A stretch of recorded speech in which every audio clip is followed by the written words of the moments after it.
Alors heureux de vous retrouver pour un moment de pratique ensemble, pratique de non-dualité à partir essentiellement de l'enseignement de Douglas Harding. Et aujourd'hui, je voudrais évoquer avec vous la question du silence.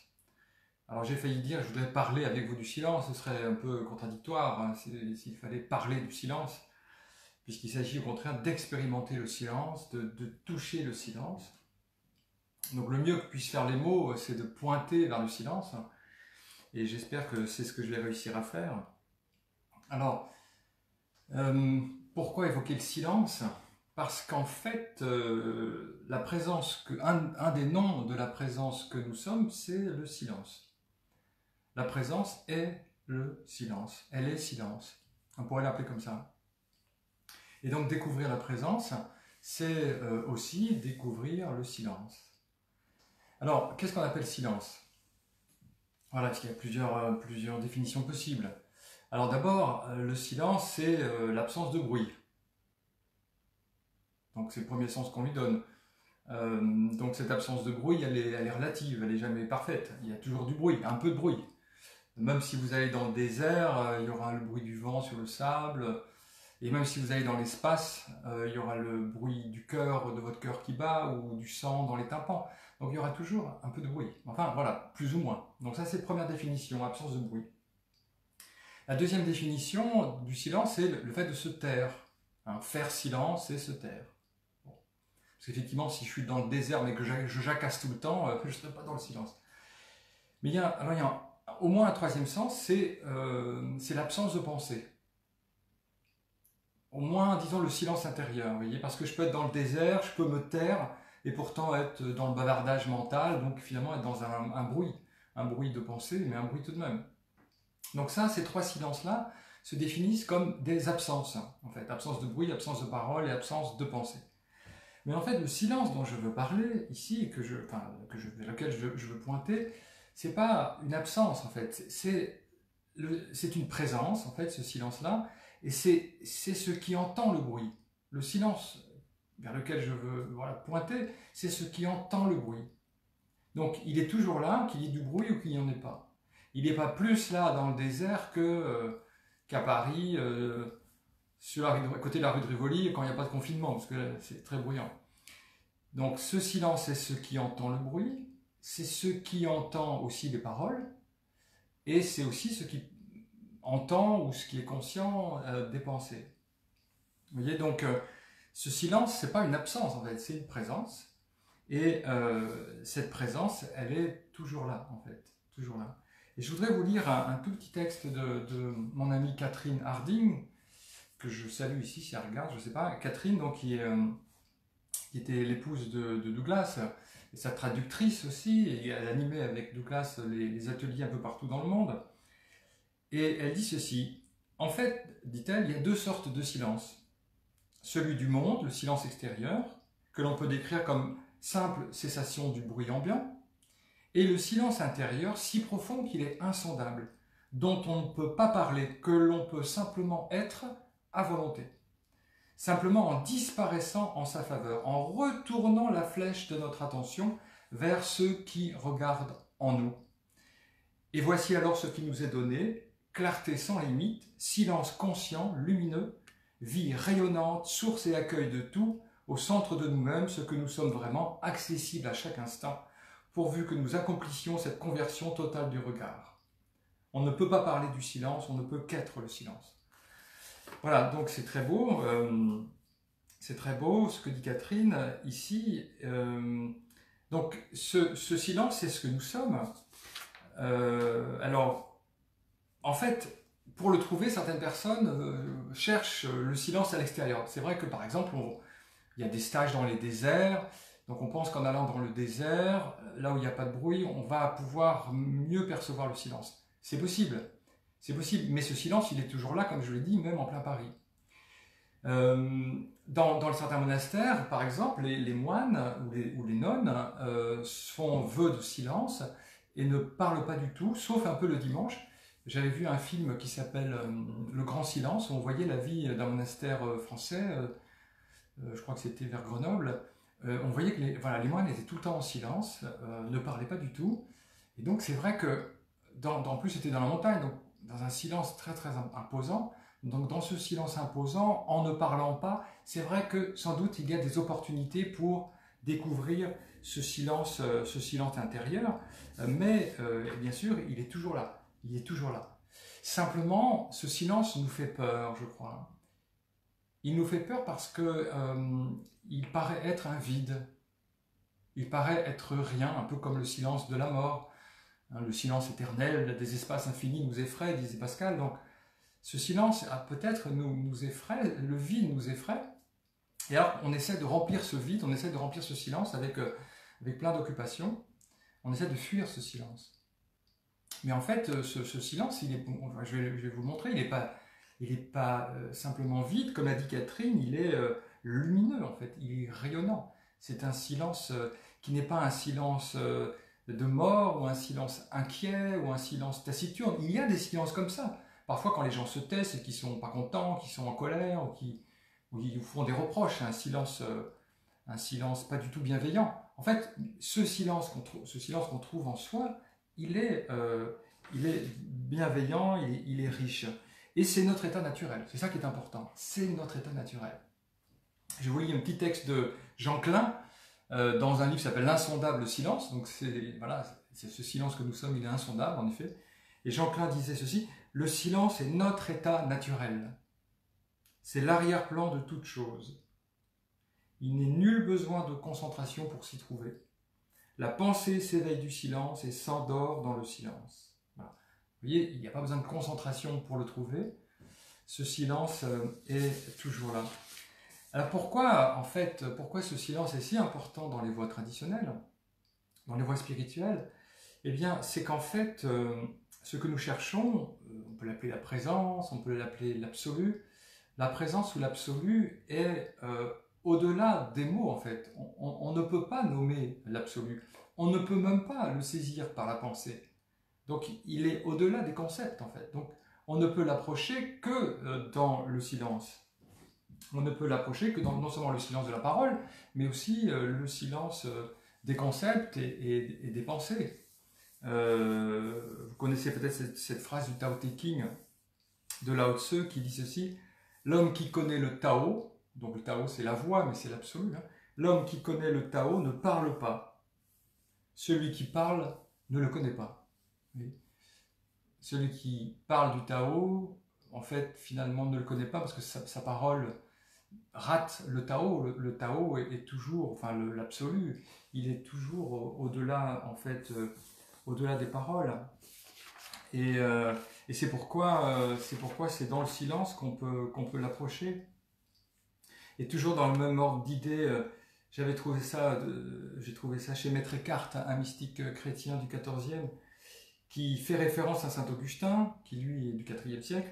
Et saint Augustin dit ceci: ce que l'homme peut dire de plus beau sur Dieu, c'est qu'il sache se taire, en raison de la richesse intérieure divine. Donc Dieu est tellement riche, tellement plein, que on ne peut pas parler de lui. Et Maître Eckhart continue en disant: c'est pourquoi tais-toi, et ne bavarde pas sur Dieu. Car si tu bavardes sur lui, tu mens et tu commets un péché. Si tu veux être sans péché et parfait, ne bavarde pas sur Dieu. Tu ne dois pas non plus vouloir comprendre quelque chose de Dieu, car Dieu est au-dessus de tout entendement. Un maître dit: si j'avais un Dieu que je puisse comprendre, je ne le tiendrais pas pour Dieu. Vous voyez, si j'avais un Dieu que je puisse comprendre, je ne le tiendrais pas pour Dieu, parce que si je pouvais le comprendre, eh bien j'en ferais finalement quelque chose d'humain, je ramènerais à un entendement humain, et donc évidemment ça ne serait pas Dieu. Donc c'est pourquoi le silence est si important dans les voies traditionnelles. C'est dans le silence finalement qu'on peut le mieux approcher cet absolu. Je vois que je parle beaucoup, il faut parler du silence, il faut évoquer le silence. On va faire une expérience dans un instant. Juste pour vous dire encore que il ne suffit pas simplement de faire l'expérience du silence. Il faut aussi, je crois, reconnaître ce silence comme étant ce qu'on est vraiment, vraiment, vraiment. Et reconnaître que ce silence, comme je le disais tout à l'heure, il a des qualités, en fait. Il a des qualités. D'abord, il est éveillé. C'est un silence conscient d'être silence. Ce qui fait qu'il est vivant. S'il est éveillé, il est vivant, il n'est pas du tout mort. Ce silence aussi, il est immense. En fait, il est sans limite. Tout apparaît en lui. Tous les sons apparaissent dans le silence. Tous les bruits, toutes les paroles, toutes les pensées apparaissent et disparaissent dans ce silence. Il n'y a rien à l'extérieur du silence, en fait. Rien n'est en dehors de cette présence. Aucun son n'est en dehors de cette présence. C'est pourquoi si on a l'impression que l'oiseau chante hors de nous, eh bien, c'est qu'on projette par l'esprit un oiseau ou un son hors de nous. En fait, tout apparaît dans ce silence. Donc il est éveillé, il est immense, il est aussi très créatif, ce silence. C'est une source. Tout apparaît de ce silence, toutes les paroles, tous les bruits apparaissent de ce silence, toutes les pensées, et tout y retourne en fait. Toujours dans le Tao Te Ching, il y a ce passage de Lao Tzu qui dit « Plein du seul vide, ancré ferme dans le silence, la multiplicité des êtres surgit, tandis que je contemple leur mutation. » Vous voyez, ancré ferme dans le silence, tout surgit, tous les êtres multiples, tous les 10 000 êtres surgissent de ce silence. Donc c'est un vide créatif. Du coup, comme il est créatif, il est plein, quoi. Il fait l'expérience d'une plénitude. Donc quand on est dans ce silence, on peut voilà, faire l'expérience d'une absence de manque. Il y a une plénitude profonde. Il est apaisé, ce silence. Et puis, d'autre part, il est bienveillant. En fait, on découvre dans ce silence une grande bienveillance pour tout ce qui apparaît en lui. C'est pas du tout un silence mort ou hostile. C'est un silence qui fait chaud au cœur, en fait, c'est un silence qui fait aimer ce qui apparaît dans le silence. C'est un silence qui est accueillant aussi, tout apparaît en lui, tout disparaît en lui. C'est un silence aussi qui est immuable, il ne change jamais, il est toujours là. Il était là quand vous aviez 20 ans, il était là quand vous aviez 10 ans, il est toujours disponible. Et puis il est éternel, ce silence, hein, il n'a pas d'âge, il n'y a pas une ride temporelle. Donc aller dans ce silence, c'est certes aller vers un vide, mais un vide qui est rempli de tout ce que je viens de décrire. Voilà. Donc je voudrais faire une petite expérience maintenant pour nous faire contacter ce silence. Si vous êtes d'accord, c'est le but, hein, c'est de pratiquer. Alors pour cela, je vais vous demander d'abord de fermer les yeux. Donc on va fermer les yeux quelques instants, allons-y. Voilà, et puis pendant qu'on a les yeux fermés, je vais faire apparaître quelques sons. Donc voilà, maintenant vous fermez les yeux sont fermés, vous êtes présent, n'est-ce pas?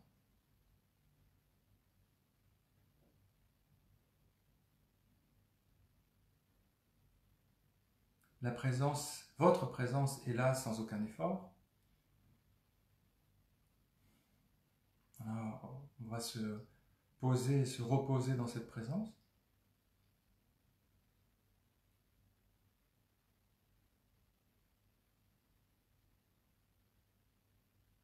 Et dans cette présence, dans ce silence, il y a des sons qui vont apparaître. Par exemple celui-ci.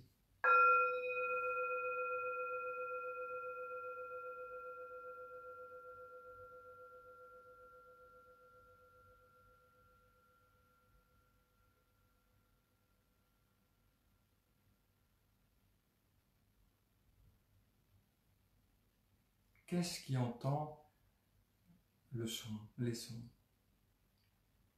Est-ce que c'est une tête, deux oreilles, ou est-ce que c'est simplement le silence?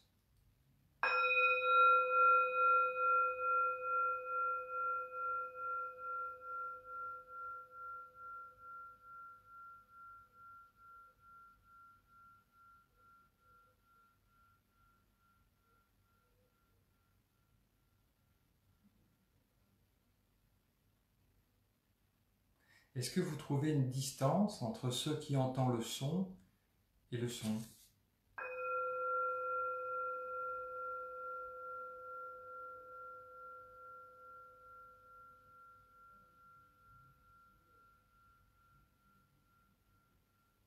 Est-ce qu'on ne peut pas dire que le son apparaît en vous dans le silence que vous êtes?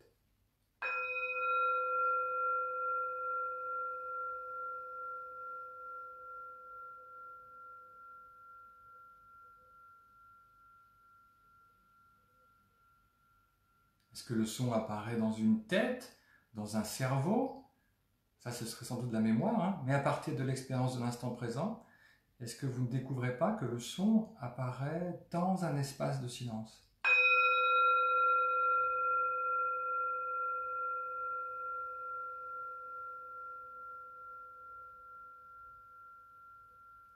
Est-ce que vous trouvez la moindre distance entre le silence qui entend et le son qui est entendu? Est-ce qu'on ne peut pas dire que le son apparaît en vous à 0 cm?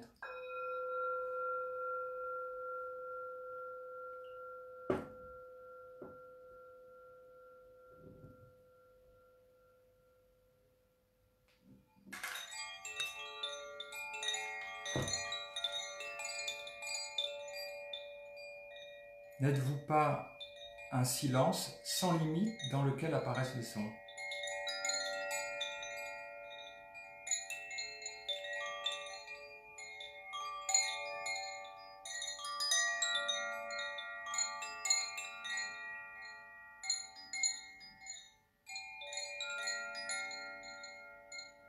Vous voyez que les sons apparaissent et disparaissent, mais est-ce que vous, en tant que silence, vous disparaissez, vous changez? Est-ce que vous n'êtes pas un silence immuable?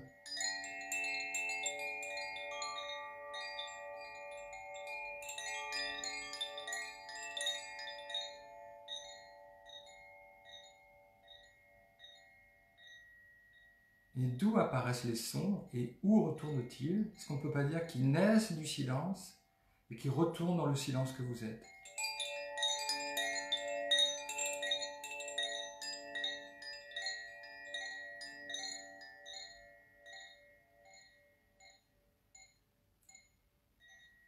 Et vous voyez que même si les sons s'arrêtent, vous, en tant que silence, vous êtes là toujours. Et essayez de voir maintenant les limites de cet espace de silence. Est-ce que vous trouvez des limites vers le haut, vers la droite, à la gauche, les limites devant, derrière, en bas? Est-ce que cette présence que vous êtes, cet espace de silence, n'est pas sans limite? Est-ce que vous faites un effort pour être ce silence? Est-ce que vous créez ce silence? Est-ce qu'on ne peut pas dire que c'est votre état naturel? Que vous êtes cet espace de silence sans limite, source de tous les sons, immuable.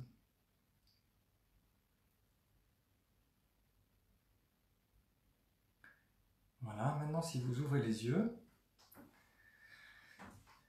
bien l'espace ne disparaît pas, bien sûr. Hein. L'espace simplement est embelli des formes et des couleurs qui apparaissent. Et l'espace est toujours là pour accueillir aussi les sons.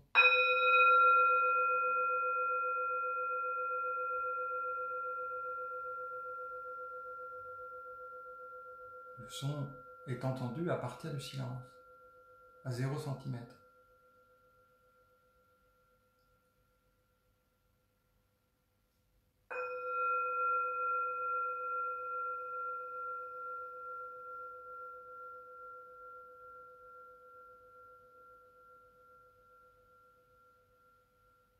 Et vous voyez que le son disparaît dans le silence que vous êtes. Le son pointe vers la source que vous êtes. Il émerge de la source, il retourne vers la source, et donc il indique en fait qui nous sommes. Nous sommes ce silence immuable. C'est tellement reposant et bienveillant d'être ce silence, ça évite d'être pris dans le brouhaha des pensées, parce que ce silence, en fait, il est toujours disponible. Il n'y a pas besoin d'aller dans le désert pour en prendre conscience. Il est ici, il est là, qu'il y ait du bruit ou qu'il n'y en ait pas, qu'on parle ou qu'on se taise, qu'il y ait des pensées ou qu'il n'y en ait pas, cet espace de silence est toujours disponible. C'est ceux qui en nous écoutent. C'est ceux qui en nous entendent. Ce n'est pas quelque chose qu'on entend, c'est l'espace de silence qui entend. Et c'est le même espace, évidemment, que l'espace de vacuité que vous découvrez en ce moment au-dessus de vos épaules. Tout apparaît dans la présence. Et les sons sont un merveilleux moyen de découvrir cette présence. J'ai déjà parlé des sons ici, je crois, hein. Et beaucoup de maîtres zen, par exemple, se sont éveillés grâce à un son d'une cloche, par exemple. Tout d'un coup, le son apparaît en eux, comme là, il apparaît en vous.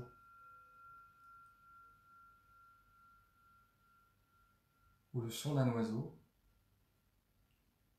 Je ne me souviens plus si je vous avais raconté cette anecdote, c'était dans un... J'avais vu ça dans un livre sur le zen. C'est un maître zen chinois.